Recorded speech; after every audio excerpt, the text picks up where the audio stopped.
আসসালামু আলাইকুম, সবাই কেমন আছেন? আশা করি যে যেখানে আছেন সবাই ভালো আছেন, সুস্থ আছেন। আমরা আলহামদুলিল্লাহ ভালো আছি। তো এই তো আজকে সকালে খিচুড়ি রান্না করলাম। আজকে যেহেতু শুক্রবার, আবার হচ্ছে অনেক বৃষ্টি হইতেছে, আর বৃষ্টির দিনে খিচুড়ি কিন্তু অনেক ভালো লাগে খেতে। আর খিচুড়ি তো আমার খুবই পছন্দের খাবার। আমার পছন্দ, আজকে আমার মনেও বেশি চাইতেছিল আজকে খিচুড়ি খাওয়ার জন্য, যার কারণে হচ্ছে আমি আজকে আমার পছন্দ মতো খিচুড়ি রান্না করলাম, ভুনা খিচুড়ি। তো খিচুড়িটার সাথে যদি গরুর মাংস হতো তাহলেই কিন্তু আরও ভালো লাগতো। যাই হোক, আমার চাল তার আচার আছে, আর হচ্ছে আমি যেহেতু ছোলা বুট দিছি, এর সাথে মসুরের ডাউল, এই যে শশা কাটা আছে, লেবু কাটা, আমি সব কিছু কাটা নিয়ে বসছি। আর যেহেতু আমরা সবাই একসাথে খাবো, আমার বড় মেয়েটাও আসছে, ও চলে যাবে আজকে বিকালে। তবে বিকালবেলা হচ্ছে আমি নাস্তা বানাচ্ছি, পাকোড়া ভাজতেছি। আর হচ্ছে সস, আমার গেছে বছরে আমি সস বানাইছিলাম, টমেটো সস। সেই সস আমি হচ্ছে পুরো বছর ভরে খাওয়া হয়েছে। পুরো বছর ভরে আমার যখন যখন আমি হচ্ছে ভাজা কিছু করছি, পাকোড়া বানাইছি বা অন্য কিছু ভাজছি, তো হচ্ছে এই সস আমার কিনা লাগে নাই। মোট কথা যেটা, আমি সস বানায় ফ্রিজে রেখে দিয়েছিলাম, ওই সসটা আমি এখনও খাইতেছি। আরও বেশ কিছুদিন যাবে। আবার এই বছর তাই সেই পড়ছে, আবার বানাবো ইনশাল্লাহ। তো এই তো পাকোড়া বানানোর ইচ্ছা খুব একটা ছিল না। আমি হচ্ছে বায়না করতেছে আম্মু ভাজা কিছু ঝাল ঝাল ভাজা কিছু খাবো। তো হচ্ছে আমি ভাবলাম যে পাকোড়া ভাজি, যেহেতু ঠান্ডা ঠান্ডা দিনটা, আবার হচ্ছে সস আছে করে, সমস্যা নেই, খাইতে পারবে বাচ্চারা, আর আমার মেয়েরা পছন্দ করে। তো যাই হোক, এর কারণে হচ্ছে আমি এটা করতেছি। তো করতে করতে হচ্ছে একটা দুর্ঘটনা প্রায় ঘটে গেছিলো। আমার হচ্ছে তেল সিটা আমার গায়ে এসে লাগতেছিল, আমি খুবই ভয় পেয়ে গেছি। কারণ ওই দিন আমি রান্না করতে যাই, এরকম তেল সিটা আমার মুখে টুকে অনেক জায়গায় পড়ছে। তো এই অ্যাক্সিডেন্টগুলো আমার ইদানিং হইতেছে, আগে এরকম হয় নাই। যাই হোক, আল্লাহ ভরসা, আল্লাহ বাঁচাইছে। তো হ্যাঁ,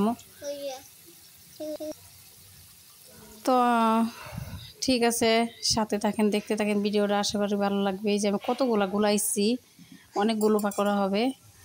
আর জানাতুলের বাবা অফিস থেকে আসার জন্য খাইতে পারে, সেজন্য একটু বেশি করে গুলাইছি, বেশি করে বানাই। আর আমার জানাতুলেরই তো বেশি লাগে, কারণ ও খুব পছন্দ করে। আর যেহেতু সস আছে, সস থাকলে তো আর কোনো কথাই না। সেই জন্য আমি একটু বেশি করে গুলাইছি। আর এর সাথে ধনিয়া পাতা থাকলে পরে আরও বেশি ভালো হতো। তো এর আগে যেটা উঠাইছি, এটা হচ্ছে একটু বেশি, এই যে একটু বেশি ভাজা হয়ে গেছে। আর এই যে পায়েস রান্না করলাম, পায়েসের মধ্যে বাদাম দিলাম, একটু কিশমিশ আগে দিয়ে দিছিলাম, পরে বাদামগুলো আমার ভাজা ছিল না, যার কারণে এখন একটু ভাইজা নিয়ে খোসাটা পরিষ্কার করে তারপরে একটু থেতলো করে নিলাম, নিয়ে তারপর হচ্ছে আমি দিয়ে দিতেছি। আর ঘন হয়ে গেছে আমার পায়েসটা বেশি, আর একটু পাতলা হওয়া লাগতো। আর পাতিলটা ছোটো হয়ে গেছে, লাড়াচাড়া করতে একটু হইতেছে। আমি সব পাতিল উপরে উঠায় রাখছি, যার কারণে হচ্ছে আর বের করার মতো নাই, অবস্থা নাই। আমি এত উপরে উঠায় রাখছি, সেই জন্য এই ছোটোটার মধ্যে আমি রান্না করছি। আমি ভাবছি অল্প হবে হয়তো, কিন্তু চাইল্ড একটু বেশি নিয়েছি, মাপ অনুযায়ী। যাই হোক, এখন হচ্ছে কিশমিশগুলো সুন্দর, হ্যাঁ, যেটুকু থাকবে ফ্রিজে রেখে দেবো। আর গরম গরম যতটুকু খাইতে পারে বাচ্চারা খাবে, বাকিটা ফ্রিজে রেখে দেবো। একটু বেশি হয়ে গেছে যদিও। আর হচ্ছে বাদাম বেশি করে ভাজছি আমি, এখন হচ্ছে বাদাম ভর্তাও করবো রাতের জন্য।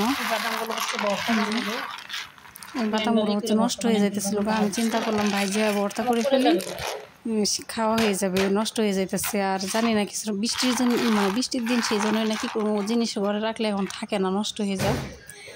তো মারিয়াম কিন্তু এখানে করতেছে, খুব ডিস্টার্ব করতেছে আমাকে।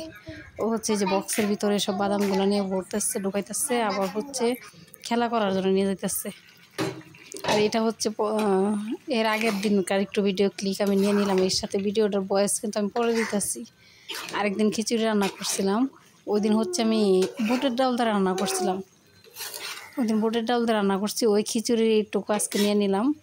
আর আজকে যে খিচুড়িটা করছি আমি, এটা অন্যরকমভাবে করছি।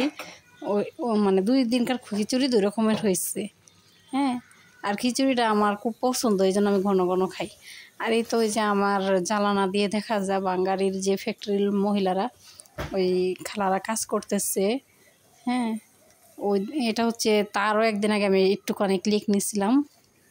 ওই সরি, খিচুড়ি যেদিন রান্না করছি সেই দিনে আমি রান্না করতে দেখা যায়। তো আমার পাকঘর আর হচ্ছে ওনারা যে কাজ করতেছে একদম পাশাপাশি, খুব একদম যে দূরে দূরে না, একদম পাশাপাশি। আমি জানলা খুলে হচ্ছে আমি কাজ করি, মাঝে মাঝে ওনাদেরকে দেখি, তাকায় ওনারা যে কাজ করে রোদের মধ্যে। তো সবাই ভালো থাকবেন, সুস্থ থাকবেন, আল্লাহ।